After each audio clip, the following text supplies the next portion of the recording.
the winner of the consistency challenge too will end up doing. You get it? You'll be allocated 5K to manage and what you'll be reporting, and there will be profit split as well. You get it? Yeah. But you are not going to do this on an institutional level. You'll be a retail investor, a retail hedge fund manager. You get it? So mostly, I'm sure since you started, you've heard a lot of retail, retail, retail. So simply said, retail is the opposite of institutional. You get it? So retail is me and you. You get it? When it comes to trading on an institutional basis, the least you need is 500,000 US dollars, as I've already talked about. You get it? And since we don't have that, thank God for technology. There's this democratization where we can start with as low as $10, as we've been advocating you guys to start with. You get it? Yeah. So that's basically you being a retail trader. You get to trade money. This one like with a least amount of what is expected of you to enter the industry. You get it? So that's you being a retail hedge fund manager. Yeah. Ryan can go to the next slide. Yeah. So um, that brings us to the question of how is this fund management important? Like, what's the benefit of all of these? You get it? So number one here is professional expertise.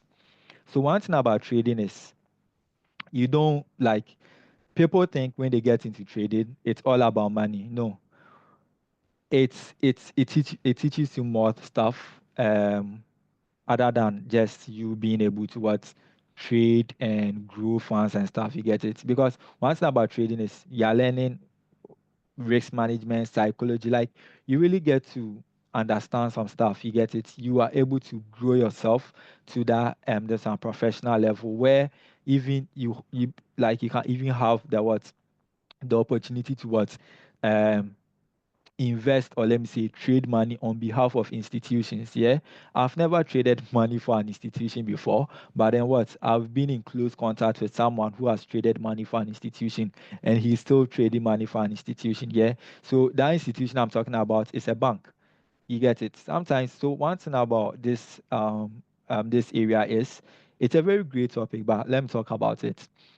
You see, the banks, they make a lot of money on your savings, but then at the end, they just give you the average a bank is doing on an investment account is like 2.5% annually. You get it? But actually, Mhm. these banks, they are making like 10%, like minimum 10% monthly. You get it? And imagine a bank giving this one, what's the name? 100,000 US dollars to a retail trader. Ryan over here, Ryan has been making like Ryan I know, like we spotlighted him on our this one on our community. Ryan has been making 400% on a weekly basis. He's a swing trader, yeah. So he can open a position on, let me say, on Monday. By Friday, his position has moved like 400%. And let me say 400% or 100K is how much? That's a lot of money. You get it? So that's what the bank is making. Oh.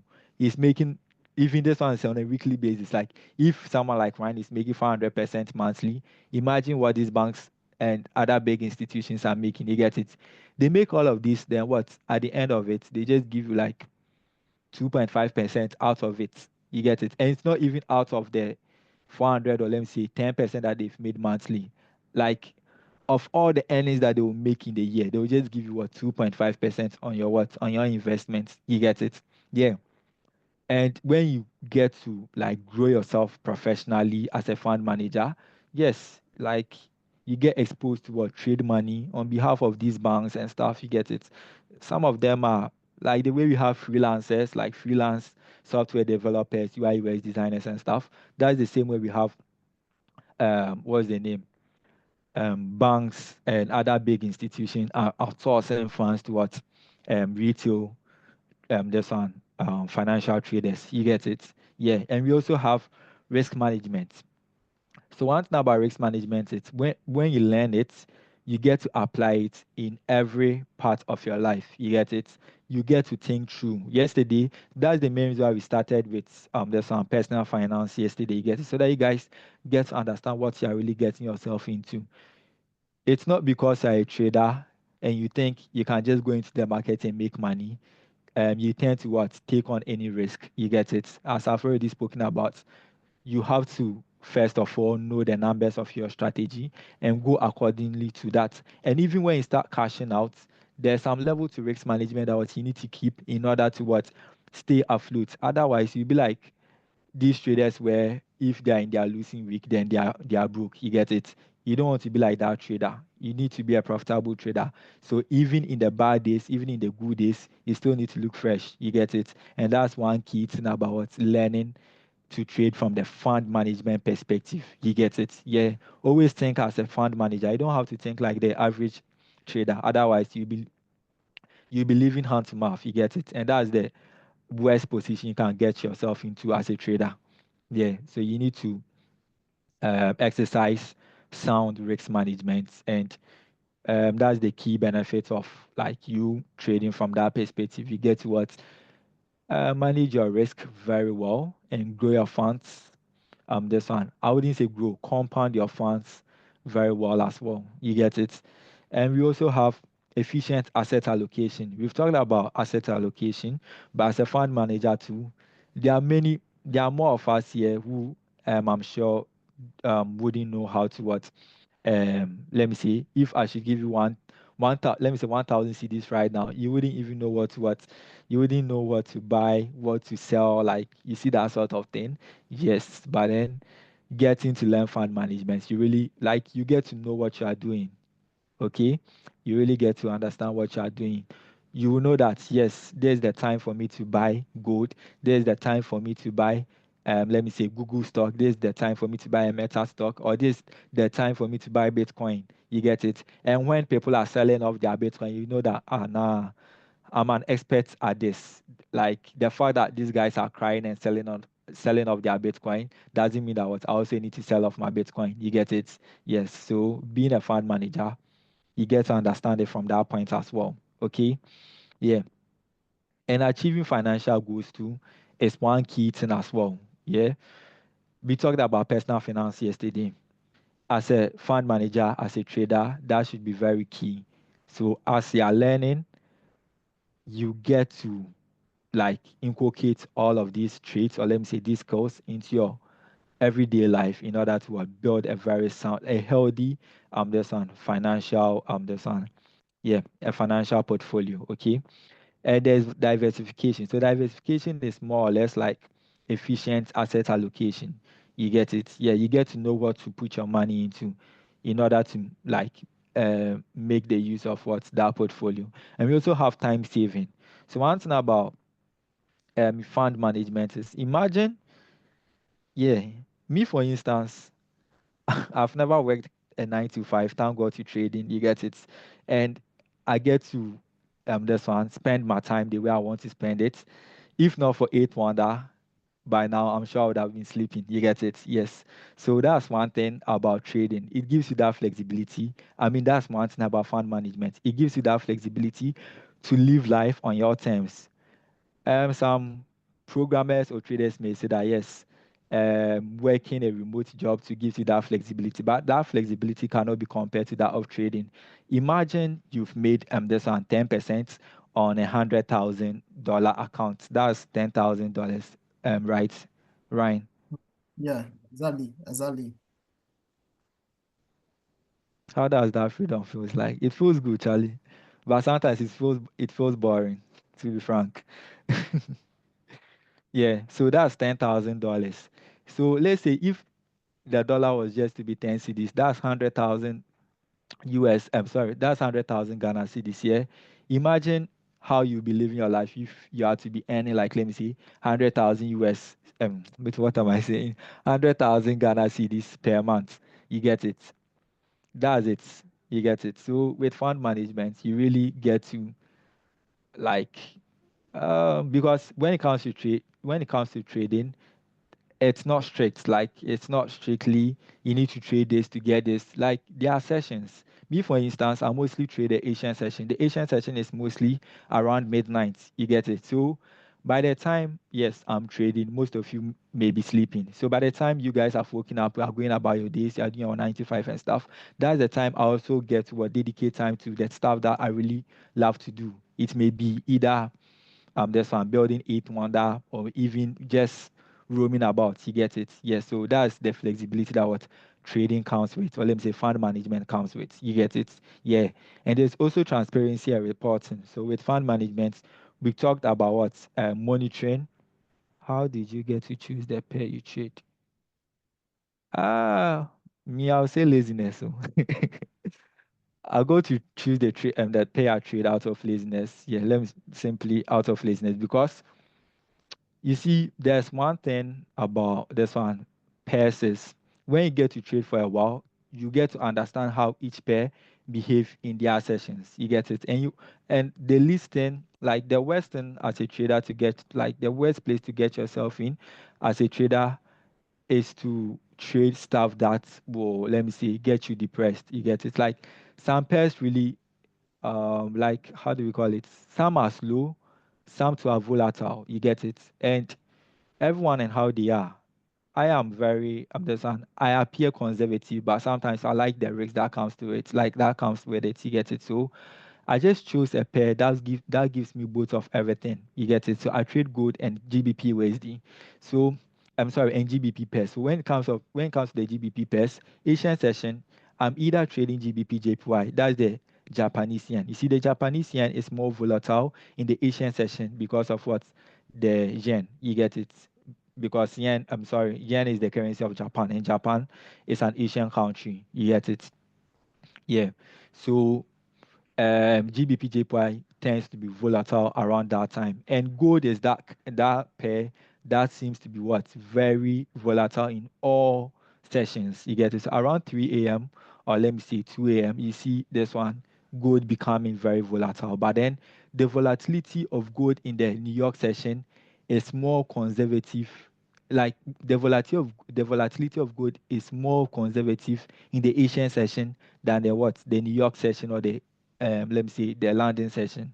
So that's why I choose to this one trade the Asian session. You get it because I get to trade it at that this one without flexibility. You get it because you don't really care about what gold will be doing because you know that after all it's not going to move that much. Even if it moves that much, it's not at that high speed. You get it as compared to you trading it in the London or New York session.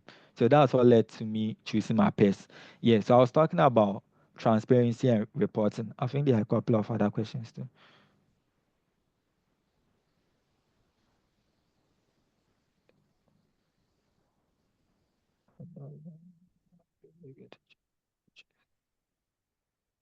Okay, Senor. So don't worry, yeah.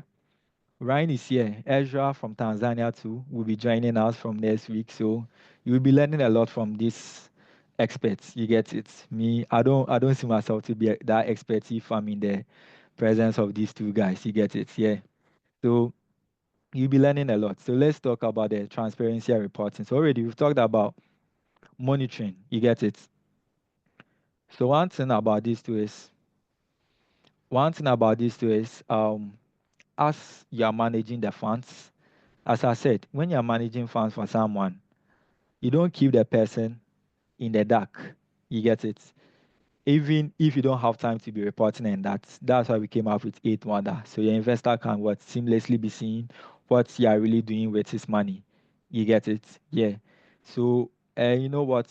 Like out of transparency, the person really gets to feel at peace. You get it? Like Charlie, if there is that transparency in that like the funds that you're managing, so that's why when this one men's gold collapsed like this, we had a lot of people talking because they didn't really understand what their money was being put into. You get it? Yeah, but with our part of this one trading, you really get to know what you're doing with that money. You get it? So you're at peace. And if there's an investor that you are trading them fast for, and the investor is seeing all of your positions, what you are really using his money for, he too is at peace. Like just recently, I saw this news.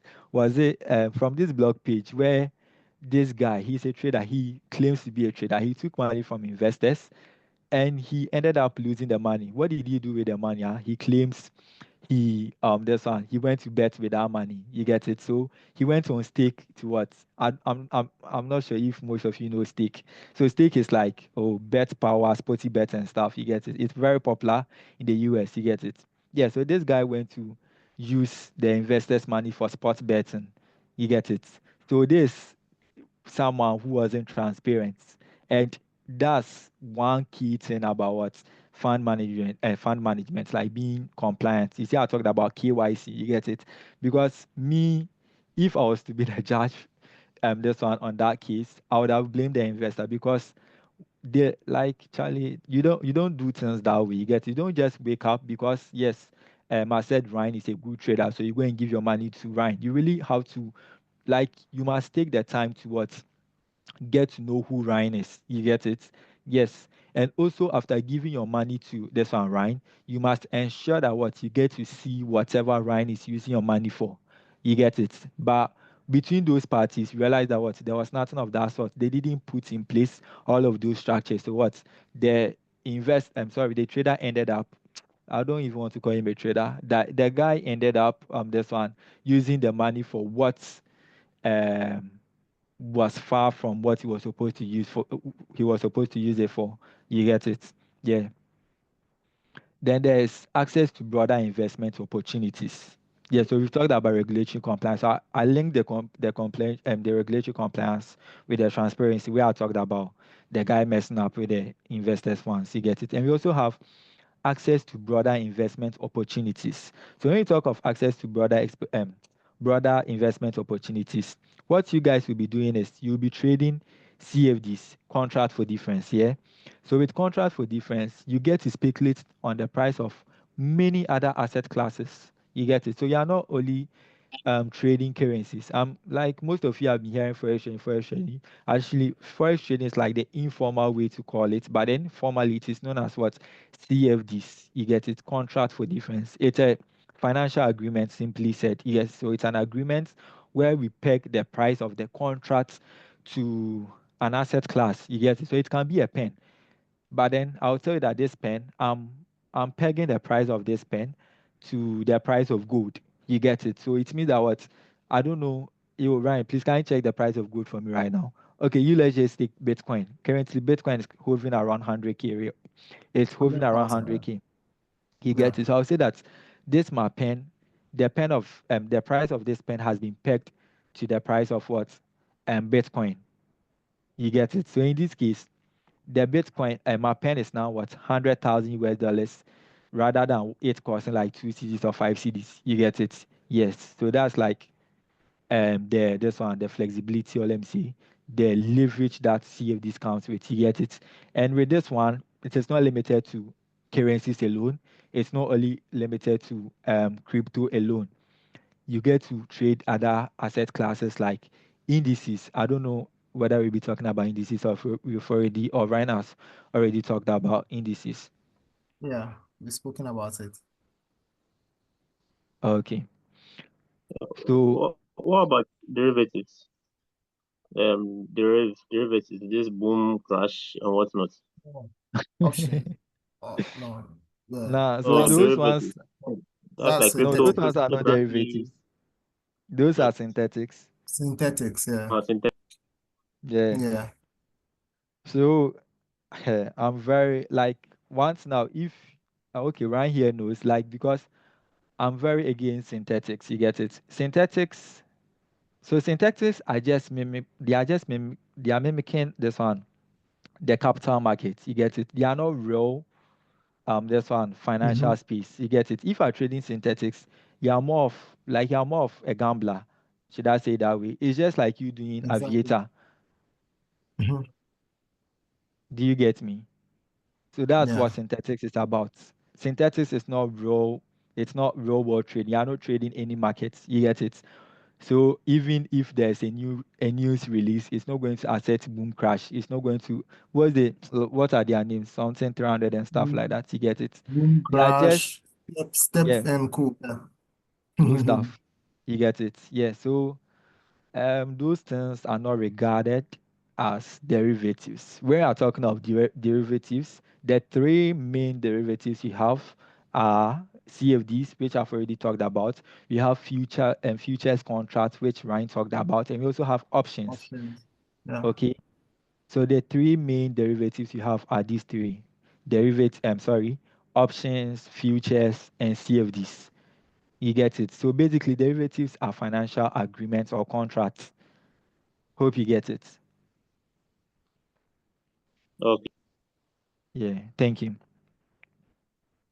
So that's it for this one, the number 9. Because when you get to trade the CFDs, you have this one, you have the ability to trade all asset classes. You get it, almost all asset classes. Yeah. And we also have wealth creation and preservation.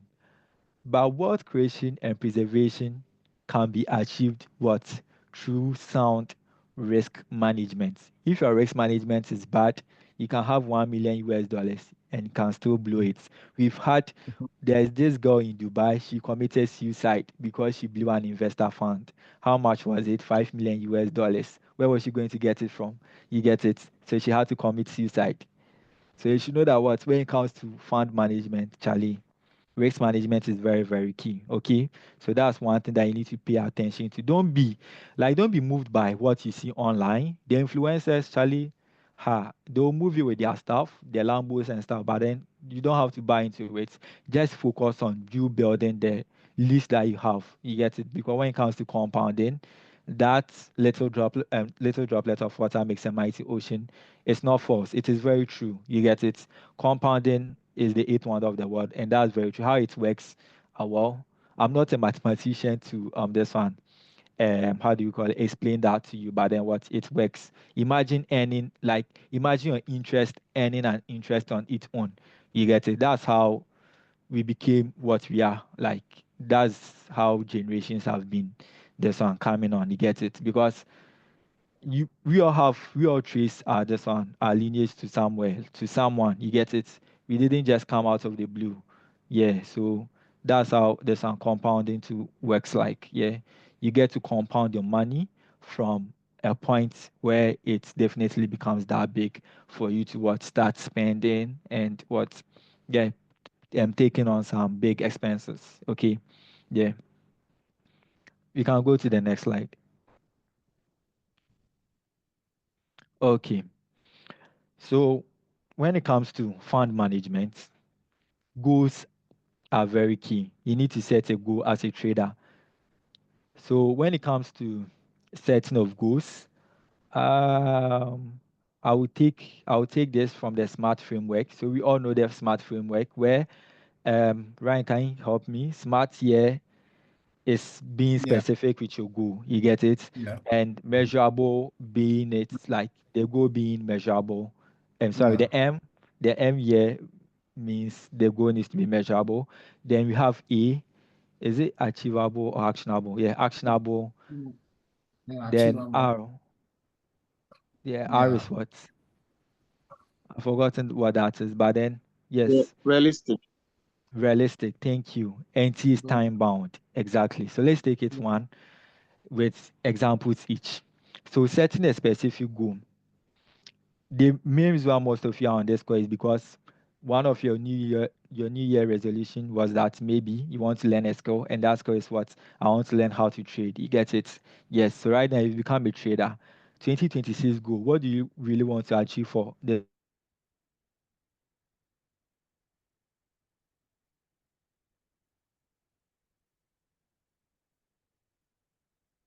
goal.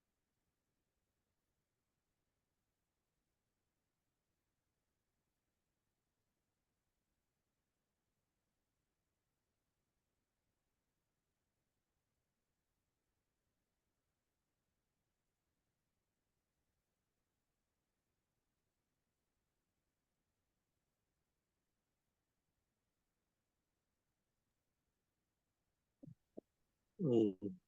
Hello. It's like I'm not hearing anything. Aside for Yeah, I can't hear anything. um. Okay. So aside for I think drop maybe his internet. Okay. So let me take it off over from here. Okay. So with with trading, okay, or fund management, definitely, even anything at all in this world, whatever you want to venture into, you definitely have to have a plan, or you have to set goals.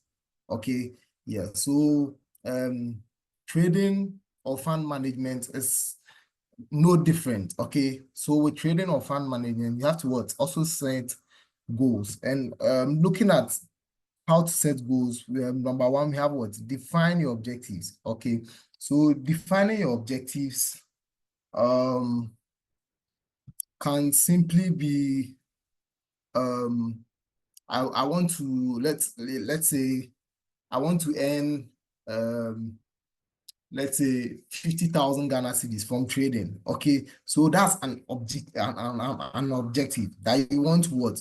Earn 50,000 Ghana cedis from trading. Another objective too can be, okay, I want to be a consistent trader this year. At least then you can also, give yourself a target. Okay, that I want to place at least 200 trades this year. Why am I saying that? I'm saying that because we have traders, after taking one or two losses, they tend to suffer emotionally. It messes up with their psychology. Okay, so when it happens that way, they stay away from trading for a while. And you staying away from trading doesn't make you a consistent, trader. So sometimes, or most of the time, setting objectives really helps. Okay, it really helps because it helps you, it guides your trading journey or your fund management journey. Okay, then we before Sajifo went off, we were talking about the SMART framework. Okay, and we're saying just a moment, and we're saying the S is what? It should be what? Specific, right? The S is what? Specific. So specific, let's take it from this angle. Okay, I want to make $50 every week from Forex trading. It's a specific goal. At the end of every week, you want to make what? $50 every week. Specific. Measurable. Okay. So that same statement, making 50 CDs, $50 a week, is measurable because you've stated or speculated a time. Okay, yes. Then we said the A is what? Something that is achievable. Yes, $50 a week is achievable. It's something anyone can achieve. Okay, even an average or a beginner trader, with the right knowledge and skill, it's still achievable. Okay, then we look at the R, and we said the R stands for what?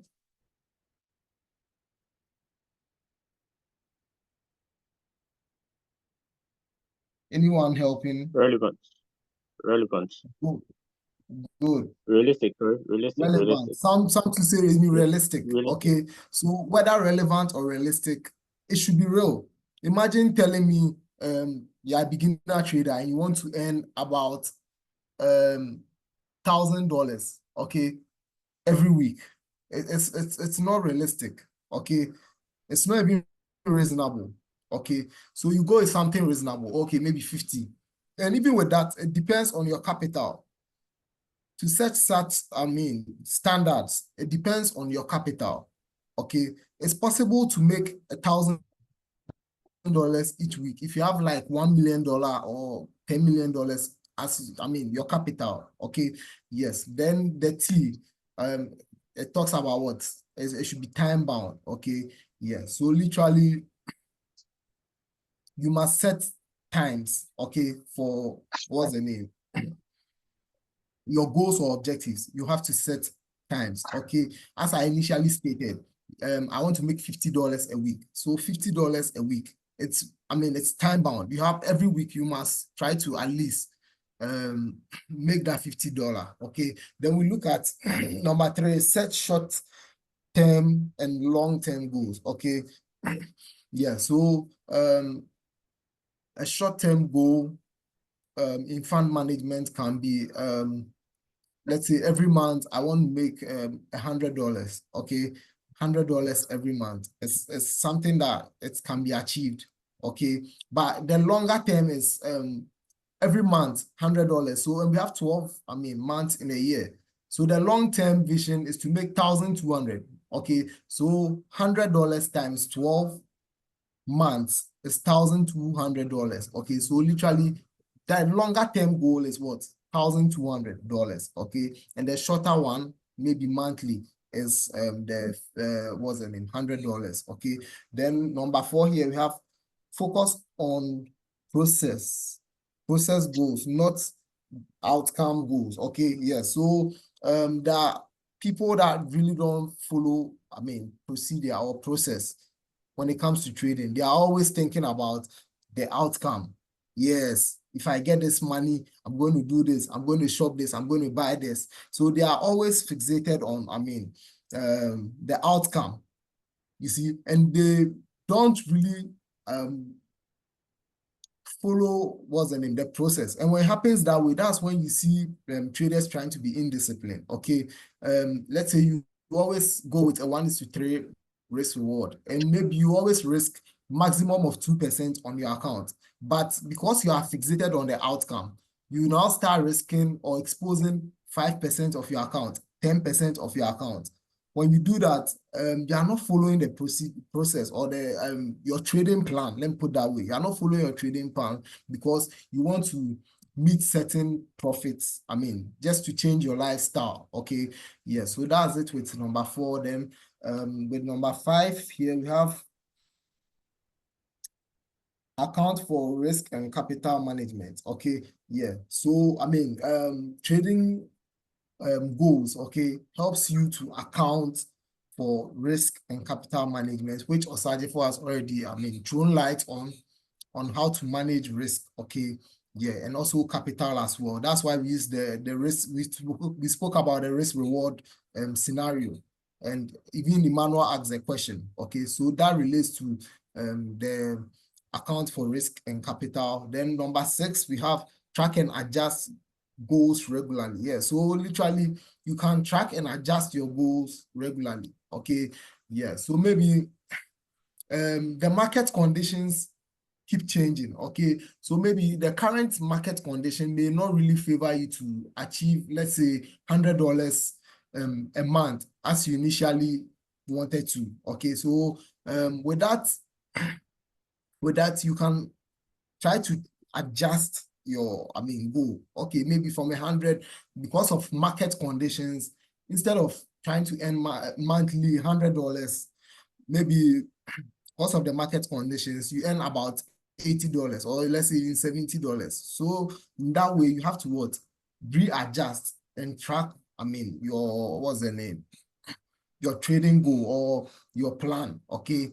Why? Because there's a factor that's beyond you, the trader, okay? And an example can be market conditions, okay? Because we have times that maybe we are in a ranging market, which you understand. When you get onto the chart, we are going to show you trending market, ranging markets, okay? Yeah, so in ranging markets, sometimes traders get to, lose a lot, or traders don't really trade much, so the market is not that volatile. Okay, then we have stay realistic and avoid over ambition. I literally spoke about that when I was talking about the number 4. Okay, yeah, so we have to be realistic, okay, and don't be too over ambitious. You see, the over ambition part is where people get carried away by maybe some profits they've made, and now they start risking or exposing. Normally, let's say the maximum you should risk on your account is about 2%, okay?